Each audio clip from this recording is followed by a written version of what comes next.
students, welcome in the online lecture. This is the fourth lecture on the topic animal tissues. In the last lecture, I have explained the two types of simple epithelial tissue. That two types are nothing but the columnar epithelium and ciliated epithelium. In this lecture, we will study about the glandular epithelium. It is also the type of simple epithelium. बघा विद्यार्थ्यांनो, मागच्या lecture मध्ये मी तुम्हाला columnar epithelium आणि ciliated epithelium विषयी शिकवलं. हे तुमचं चौथं लेक्चर आहे एनिमल टिश्यू या टॉपिक वरचं. या लेक्चर मध्ये आपण सिंपल इपिथेलियमचा जो दुसरा पुढचा टाइप आहे तो म्हणजे ग्लँड्युलर इपिथेलियम याच्याविषयी स्टडी करणार आहे. तर आतापर्यंतच्या बघितलेले जे टिश्यू आहेत त्याच्यावरून तुमच्या लक्षात आलं असेल की प्रत्येक टिश्यू शिकत असताना आपण त्या टिश्यूचं लोकेशन, स्ट्रक्चर आणि फंक्शन बघतोय. त्याच प्रकारे ग्लँड्युलर इपिथेलियमचं सुरुवातीला आपण लोकेशन स्टडी करूया. आता ही टिश्यू असते कुठे नक्की बॉडीमध्ये, कोणत्या ऑर्गन्स मध्ये प्रेझेंट असते? तर ग्लँड्युलर tissue present in the glands, in the stomach, in the intestine, in the reproductive tract, in the nasal chamber or trachea. बघा, ही जी टिश्यू आहे तिचं लोकेशन आपल्या बॉडीमध्ये बऱ्याच ठिकाणी असतं, पर्टिक्युलर इन द ग्लँड्स मध्ये पर्टिक्युलर असणारी ही टिश्यू असल्यामुळे या टिश्यूला ग्लँड्युलर इपिथेलियम असं म्हटलं जातं. आता ग्लँड्स म्हणजे मराठीमध्ये ग्रंथी. ग्रंथी कशाचं काम करत असतात? तर सिक्रिशनचं काम करत असतात. आणि अशा सिक्रिशनचं काम करणाऱ्या ग्लँड्स मध्ये असणारी जी टिश्यू आहे तिला ग्लँड्युलर इपिथेलियम असं म्हटलं जातं. जशी ही टिश्यू ग्लँड्स मध्ये प्रेझेंट आहे त्याच प्रकारे ही टिश्यू आपल्या स्टमक मध्ये, इंटेस्टाइन मध्ये, त्याच्यानंतर ज्या ज्या ठिकाणी म्युकसचं सिक्रेशन चालू असतं, रेस्पिरेटरी ट्रॅक्ट मध्ये असेल, रिप्रोडक्टिव्ह ट्रॅक्ट मध्ये असेल, या ठिकाणी प्रेझेंट असणारी ही टिश्यू आहे. कारण या सगळ्याच ठिकाणी काय होत असतं तर म्युकसचं सिक्रेशन होत असतं. त्यामुळे ज्या ठिकाणी म्युकस सिक्रेट केला जातो त्या ठिकाणी प्रेझेंट असणारी ही टिश्यू आहे ग्लँड्युलर टिश्यू. आता तिचं स्ट्रक्चर कसं आहे बघूया. Glandular tissue is the modified columnar epithelial tissue or ciliated epithelial tissue or cuboidal epithelial tissue. Glandular epithelial tissue जी टिश्यू आहे ही मॉडिफाइड टिश्यू असते. तिच्यामध्ये बदल झालेला असतो. कोणत्या टिश्यू मध्ये? तर कॉलमनार epithelial टिश्यूला काही सेल सिक्रिशनचं काम करतात म्हणून त्या ग्लँड्युलर इपिथेलियम होतात. क्युबॉइडल इपिथेलियल टिश्यू मधल्या काही सेल सिक्रिशनचं काम करतात म्हणून त्या ग्लँड्युलर टिश्यू होतात. किंवा सिलिएटेड इपिथेलियम मधल्या काही सेल सिक्रिशनचं काम करतात म्हणून त्याही ग्लँड्युलर इपिथेलियल टिश्यू होतात. म्हणजे ज्या ज्या ठिकाणी सिक्रिशनचं काम होतं त्या त्या ठिकाणी आपण काय म्हणू शकतो? ग्लँड्युलर इपिथेलियम प्रेझेंट आहे असं म्हणू शकतो. आता modified columnar epithelial tissue, columnar epithelial टिश्यूचं लोकेशन आपण बघितलेलं आहे स्टमक आणि इंटेस्टाइन मध्ये. आता स्टमक आणि इंटेस्टाइनच्या आतल्या लाइनिंगला, इनर लाइनिंगला प्रेझेंट असणारी ही टिश्यू, त्यातल्या काही टिश्यू काय होतात तर मॉडिफाइड होतात आणि सिक्रिशनचं काम करतात. कशाचं सिक्रिशन करतात या सेल्स? तर म्युकसचं सिक्रिशन करतात. आपल्या स्टमक मधल्या आतल्या वॉल मध्ये किंवा इंटेस्टाइन मधल्या आतलं ल्युमेन्स आहे, आतला जो लेयर आहे ज्याला म्युकोझा लेयर असं म्हटलं जातं हिस्टॉलॉजी मध्ये, त्या लेयर मध्ये प्रेझेंट असणारी ही टिश्यू. या ठिकाणी कॉलमनार इपिथेलियल टिश्यू मधल्याच काही सेल्स गॉबलेट सेल्स असतात. आणि गॉबलेट सेलचं जर स्ट्रक्चर सांगायचं झालं तर इट इज कॉलम लाइक और pillar like as like that of the columnar epithelium. जसं कॉलमनार इपिथेलियल टिश्यू कॉलम सारखी किंवा पिलर सारखी असते तसेच ही टिश्यूचा शेप जो आहे किंवा याही सेलचा शेप जो आहे तो कॉलम सारखा असतो किंवा सारखा असतो. This tissue has the prominent nucleus towards the base. या ग्लॅन्ड्युलर इपिथेलियम मधल्या गॉबलेट सेल मध्ये तिचा न्यूक्लियस खालच्या बाजूला असतो, बेस कडच्या, as like that of the columnar epithelium. जसं कॉलमनार इपिथेलियम मध्ये बेस कडच्या बाजूला न्यूक्लियस प्रेझेंट आहे, केंद्रक प्रेझेंट आहे, त्याच प्रकारे गॉबलेट सेल मध्ये सुद्धा हा न्यूक्लियस बेस कडच्या बाजूला प्रेझेंट असतो. And the cytoplasm consists of many secretory granules. या सेलच्या सायटोप्लाझम मध्ये सिक्रिटरी ग्रॅन्युल्स असतात आणि हे सिक्रिटरी ग्रॅन्युल्स आणि सिक्रिशन जे आहे ते कोणतं आहे तर म्युकस आहे. जे गॉबलेट सेल काय करते तर म्युकसचं सिक्रिशन करते, म्युकसचं सिक्रिशन करत असते. म्हणजे ह्या गॉबलेट सेलचं स्ट्रक्चर कॉलमनार इपिथेलियल सेल सारखंच आहे, कॉलमनार इपिथेलियल टिश्यू सारखंच आहे. फक्त याच्यामध्ये फरक इतकाच आहे की या सेलमध्ये सिक्रिटरी ग्रॅन्युल्स सायटोप्लाझम मध्ये प्रेझेंट असतात आणि त्याच्याबरोबर याच्यामध्ये म्युकस भरलेला असतो, जो काय केलेला आहे गॉबलेट सेलनं सिक्रेट केलेला आहे. This is about the structure of goblet cell और स्ट्रक्चर ऑफ ग्लॅन्ड्युलर इपिथेलियम. आता ग्लॅन्ड्युलर इपिथेलियम जे टाइप आहे त्या ग्लँड्स मध्ये दोन प्रकारच्या ग्लँड्स असू शकतात, types of glands. There are two types of glands according to the number of cells. मी काय म्हटलं, according to the number of cells the glands are of two types. सेलचा म्हणजे पेशीचा नंबर किती आहे त्याच्यावरून ग्लँड्सचे दोन टाइप्स पडतात. First is the unicellular and second is the multicellular. Unicellular किंवा multicellular असे दोन प्रकार ग्लँड्सचे पडतात. आता युनि means single. Unicellular glands. It consists of only single cell which carry out the secretion. Unicellular glands मध्ये फक्त एकच सेल असते आणि जी सेल काय करत असते सिक्रिशनचं फंक्शन करत असते. म्हणून या ग्लँड्सना काय म्हटलं जातं युनिसेल्युलर ग्लँड्स असं म्हटलं जातं. आता सेकंड टाइप मी म्हटलं multicellular. Multi means many. It consist of many cells and many cells carry out the function of secretion. Many cells कशाचं फंक्शन करतात, सिक्रिशनचं काम करतात, एकत्र असतात. अशा ग्लँड्सना मल्टीसेल्युलर ग्लँड्स असं म्हटलं जातं. अशा ग्लँड्सना काय म्हटलं जातं मल्टीसेल्युलर ग्लँड्स असं म्हटलं जातं. Which consist many cells and many cells carry out the function of secretion. अनेक सेल्स मिळून सिक्रिशनचं फंक्शन ज्या ठिकाणी काम करत असतात त्यांना मल्टीसेल्युलर ग्लँड्स असं म्हटलं जातं. आता गॉबलेट सेल हे जर उदाहरण घेतलं तर युनिसेल्युलर ग्लँड्स आहे, युनिसेल्युलर ग्लँड्स आहे. मल्टीसेल्युलर ग्लँड्स घेतल्या तर बऱ्याच ग्लँड्स आपल्या बॉडीमध्ये असतात. मग सलायव्हरी ग्लँड असेल, थायरॉइड ग्लँड असेल, ॲड्रिनल ग्लँड असेल किंवा आपल्या इंटेस्टिनल ग्लँड्स असतील, जे बऱ्याच ग्लँड्स याच्यामध्ये मल्टीसेल्युलर ग्लँड्स मध्ये येत असतात. एकच सेल जर सिक्रिशनचं काम करत असेल, फॉर एक्झाम्पल गॉबलेट सेल, तर त्या ग्लँडच्या प्रकाराला काय म्हटलं जातं युनिसेल्युलर ग्लँड्स असं म्हटलं जातं.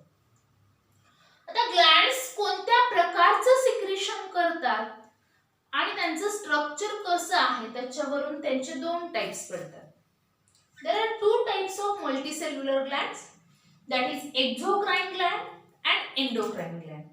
मल्टीसेल्युलर ग्लँडचे परत दोन प्रकार पडतात, एक्झोक्राइन ग्लँड आणि एंडोक्राइन ग्लँड.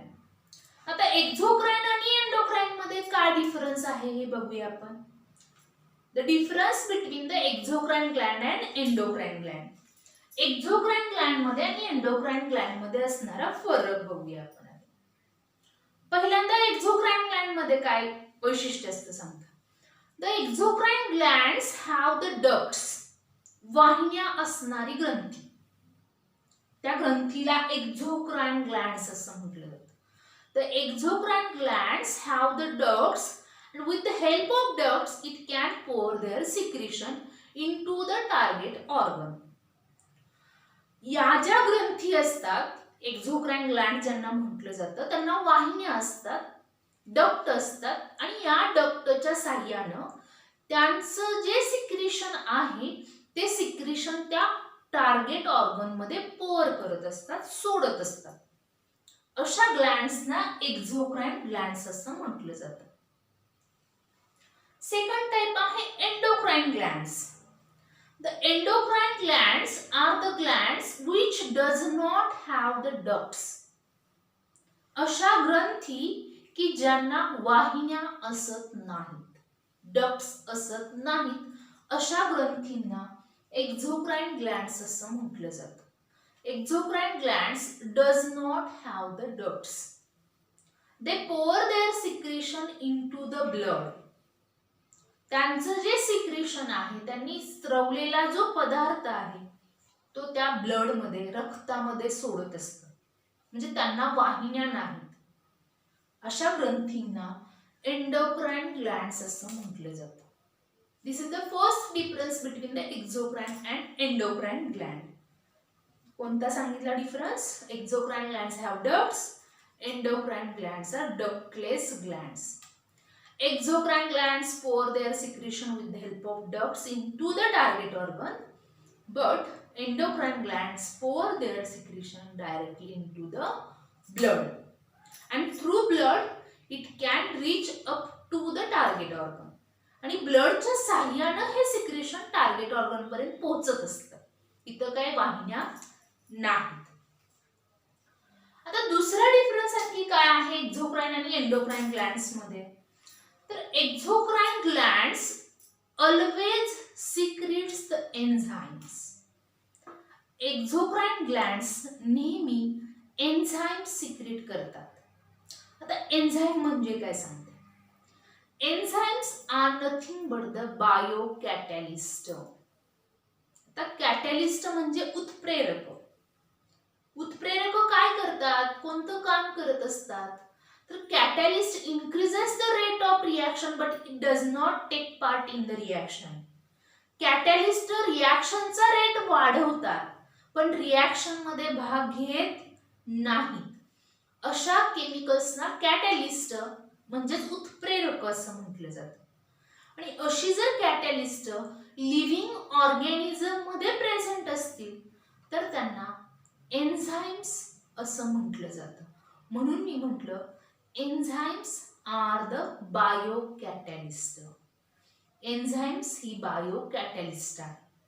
बायोकॅटॅलिस्ट म्हणजे लिव्हिंग ऑर्गॅनिझमच्या बॉडीमध्ये असणारी कॅटॅलिस्ट आहे. आणि ही एन्झाइम्स नेहमी एक्झोक्राइन ग्लॅंड कडून सिक्रेट केली जातात. एक्झोक्राइन ग्लॅंड कडून सिक्रेट केली जातात. ती बायोकॅटॅलिस्ट म्हणजेच एन्झाइम्स असतात. आता एंडोक्राइन ग्लॅंड कशाचं सिक्रेशन करतात? तर endocrine glands secretes the hormones. Endocrine glands hormones secrete करतात. हार्मोन सिक्रेशनचं काम एंडोक्राइन ग्लॅंड कडून केलं जातं. Hormones are also important for the living organism. Hormones खूप महत्त्वाचे असतात लिव्हिंग ऑर्गॅनिझम्सना आणि त्याचं सिक्रेशन एंडोक्राइन ग्लॅंड्स कडून केलं जातं. This is also difference between the exocrine gland and endocrine gland. Exocrine gland secretes the enzymes and endocrine gland secrete the hormones. Endocrine gland hormones secrete करतात तर exocrine gland enzyme secrete करतात. शेवटचा difference असा सांगू शकतो दोन्ही मधला तो म्हणजे एक्झाम्पल्सचा, उदाहरणांचा. आता एक्झोक्राइन ग्लॅंडची उदाहरणं सांगायची झाली तर महत्त्वाच्या 3 डायजेस्टिव्ह ग्लँड्स. डायजेस्टिव्ह ग्लँड म्हणजे आपल्या पचन संस्थेमध्ये काम करणाऱ्या ग्रंथी. महत्त्वाच्या 3 कोणत्या? तर माउथ मध्ये असणाऱ्या सलायव्हरी ग्लँड्स, लिव्हर आणि पॅनक्रियाज. ही त्याची एक्झाम्पल्स आपण सांगू शकतो. कशाची? तर एक्झोक्राइन ग्लँडची. सलायव्हरी ग्लँड, लिव्हर, पॅनक्रियाज. आता पॅनक्रियाज हेच एक्झाम्पल मी परत एंडोक्राइन ग्लँड मध्ये सुद्धा देऊ शकते. एंडोक्राइन ग्लँडचे एक्झाम्पल सांगणार आहे मी. Thyroid gland, adrenal gland, pituitary gland, ovaries, testes, all and pancreas, all these are the endocrine glands. खूप सारे आहेत एंडोक्राइन ग्लँड्स आपल्या बॉडीमध्ये. पिट्युटरी असेल, थायरॉइड ग्लँड्स असतील, पॅराथायरॉइड ग्लँड्स असतील, ॲड्रिनल ग्लँड असेल, त्याच्यानंतर थायमस ग्लँड असेल, त्याच्यानंतर ओव्हरीज असतील, टेस्टीज असतील, या सगळ्या एंडोक्राइन ग्लँड्स आहेत. आणि मग त्याच्यात मी दुसरं एक उदाहरण दिलं पॅनक्रियाज, जे उदाहरण मी एक्झोक्राइन ग्लँड मध्ये सुद्धा दिलं होतं आणि एंडोक्राइन ग्लँड्स मध्ये सुद्धा देणार आहे, स्वादुपिंड. असं का? तर pancreas carry out both functions, exocrine as well as endocrine function. It carry out secretion of enzymes as well as secretion of hormones. Pancreas म्हणजे स्वादुपिंड अशी ग्रंथी आहे की जी एक्झोक्राइन ही आहे आणि एंडोक्राइन ही आहे. दोन्ही फंक्शन ही कॅरी करते. एक्झोक्राइन फंक्शन सुद्धा कॅरी करते आणि एंडोक्राइन फंक्शन सुद्धा कॅरी करते. मग एक्झोक्राइन फंक्शन कोणतं आहे पॅनक्रियाजचं? तर it can secrete the enzymes which are required for the digestion of carbohydrates, fats and proteins. आपण आपल्या फूड मधून घेतलेले कार्बोहायड्रेट्स असू देत, प्रोटीन्स असू देत किंवा लिपिड्स असू देत, त्याचं डायजेशन करण्यासाठी लागणारी सगळी एन्झाइम्स पॅनक्रियाज सिक्रेट करत असतात. आता दुसरं फंक्शन कोणतं? तर endocrine function of the pancreas. तर पॅनक्रियाज मधला काही भाग जो एंडोक्राइन फंक्शन कॅरी करणारा आहे त्याला आयलेट्स ऑफ लँगरहॅन्स असं म्हटलं जातं. आयलेट्स ऑफ लँगरहॅन्स असं त्याला म्हटलं जातं. तर आयलेट्स ऑफ लँगरहॅन्स असं म्हणण्यापाठीमागचा रिझन असं आहे की बाजूनं सगळीकडे एक्झोक्राइन फंक्शन कॅरी करणाऱ्या पॅनक्रियाटिक ॲसिनाई असतात आणि मध्येच काही सेल्स असतात ज्या हार्मोन सिक्रेट करत असतात. म्हणून पॅनक्रियाजना एक्झोक्राइन आणि एंडोक्राइन ग्लँड म्हटलं जातं. तर कोणते हार्मोन्स पॅनक्रियाज सिक्रेट करतात? तर पॅनक्रियाज मध्ये जे महत्त्वाचं हार्मोन आहे शुगरचं रेग्युलेशन करण्यासाठी, ब्लड शुगर लेवल रेग्युलेट करण्यासाठी लागणारा महत्त्वाचे एन्झाइम आहे ते म्हणजे कोणतं? तर इन्सुलिन. दुसरं, ब्लड शुगर लेवल जर कमी झाली असेल तर ती वाढवण्यासाठी मदत करणारा दुसरा हार्मोन सुद्धा पॅनक्रियाज मध्ये सिक्रेट केलं जातं, ज्याचं नाव आहे ग्लुकॅगॉन. ज्याचं नाव आहे ग्लुकॅगॉन. असे दोन्ही हार्मोन्स इन्सुलिन आणि ग्लुकॅगॉन जी ब्लड शुगर लेवलशी रिलेटेड आहेत, ती दोन्ही हार्मोन्स आपल्या पॅनक्रियाज मध्ये सिक्रेट केली जातात. म्हणून पॅनक्रिया ही बोथ एक्झोक्राइन ॲज वेल ॲज एंडोक्राइन ग्लँड आहे. म्हणजे पॅनक्रिया हे उदाहरण तुम्ही जरी एक्झोक्राइन मध्ये दिलं तरी बरोबर येणार आहे, जरी एंडोक्राइन मध्ये दिलं तरी बरोबर येणार आहे. This is the difference between the exocrine and endocrine gland. हा डिफरन्स आहे एक्झोक्राइन आणि एंडोक्राइन ग्लँड मधला. बघा, परीक्षेला तुम्हाला विचारला जाऊ शकतो, give the difference between the endocrine and exocrine gland. Endocrine gland आणि एक्झोक्राइन ग्लँड मधला डिफरन्स सांगा किंवा लिहा, असा क्वेश्चन तुम्हाला येऊ शकतो परीक्षेला. तर काय डिफरन्स लिहिणार?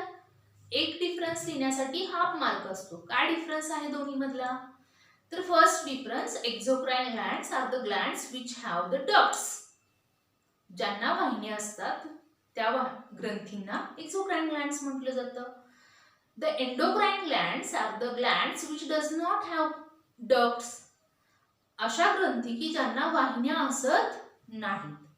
Second difference, the exocrine gland pour their secretion directly into the target organ with the help of ducts. Exocrine gland ज्या आहेत, वाहिन्या असणाऱ्या ज्या ग्रंथी आहेत, त्या वाहिन्यांच्या साहाय्यानं त्यांचं जे सिक्रेशन आहे त्या टार्गेट ऑर्गन मध्ये पोर करत असतात, सोडत असतात. But endocrine glands pour their secretion into the blood and through blood it reach up to the target organ. पण एंडोक्राइन ग्लँड्सना वाहिन्या नसल्यामुळं त्या त्यांचं सिक्रेशन ब्लड मध्ये पोअर करतात आणि त्यांचा टार्गेट ऑर्गन त्यांच्यापासून खूप लांब अंतरावरती असतो, तिथं जाऊन त्या पोहोचत असतात. त्यांचं सिक्रेशन तिथं जाऊन पोहोचत असतं. असं फंक्शन एंडोक्राइन ग्लँड्स कडून केलं जातं. Third difference, exocrine glands always secrete the enzymes. Exocrine glands नेहमी एन्झाईम सिक्रेट करतात. And endocrine glands secretes the hormones. Endocrine gland hormone secrete करतात. लास्ट डिफरन्स एक्झाम्पलचा लिहू शकताय. एक्झोक्राइन ग्लँड मध्ये सलायव्हरी ग्लँड लिहा, लिव्हर असेल, पॅनक्रियाज असेल. एंडोक्राइन ग्लँड मध्ये थायरॉइड ग्लँड असेल, ॲड्रिनल असेल, पिट्युटरी असेल, ओव्हरीज असतील, टेस्टिस असतील किंवा pancreas. This is about the difference between the exocrine and endocrine Gland. काय काय बघितलं बघा या लेक्चर मध्ये आपण. ग्लँड्युलर इपिथेलियम म्हणजे काय हे बघितलं. जी इपिथेलियम सिक्रिशनचं फंक्शन कॅरी करते त्या इपिथेलियमला ग्लँड्युलर इपिथेलियम असं म्हटलं जातं. लोकेशन ग्लँड्स मध्ये. आता स्वेट ग्लँड आपल्या डर्मिस रिजन मध्ये आहे. ही सुद्धा एक ग्लँड आहे आणि ग्लँड्युलर इपिथेलियमचा टाइप आहे. लोकेशन ग्लँड्स मध्ये असणारे ही टिश्यू आहे. स्ट्रक्चर मध्ये modified columnar epithelium, ciliated epithelium किंवा क्युबॉइडल किंवा पिरॅमिड शेप्ड सुद्धा असू शकतात ग्लँड्युलर इपिथेलियम. टाइप्स ऑफ ग्लँड्स कशावरून पाडले आपण? नंबर ऑफ सेल्स वरून. एकच सेल असेल सिक्रेशनचं फंक्शन करणारी युनिसेल्युलर ग्लँड म्हटलं जातं. फॉर एक्झाम्पल गॉबलेट सेल बघितलं आपण. सेकंड बघितलं multicellular which consist of many cells. अनेक सेल्स असणाऱ्या ज्या ग्लँड्स आहेत त्यांना मल्टीसेल्युलर ग्लँड्स म्हटलं जातं. आणि मल्टीसेल्युलर ग्लँडचे परत दोन टाइप आहेत, एक्झोक्राइन ग्लँड आणि एंडोक्राइन ग्लँड. या लेक्चर मध्ये आपण इथंच थांबतोय. पुढच्या लेक्चर मध्ये आपण बघूया पुढच्या राहिलेल्या दोन टाइप्स आहेत जे सिंपल इपिथेलियमचे, ते म्हणजे सेन्सरी इपिथेलियम, जर्मिनल इपिथेलियम आणि कंपाऊंड इपिथेलियमचे जे टाइप्स आहेत दोन, ते पुढच्या लेक्चर मध्ये बघूया. थँक्यू.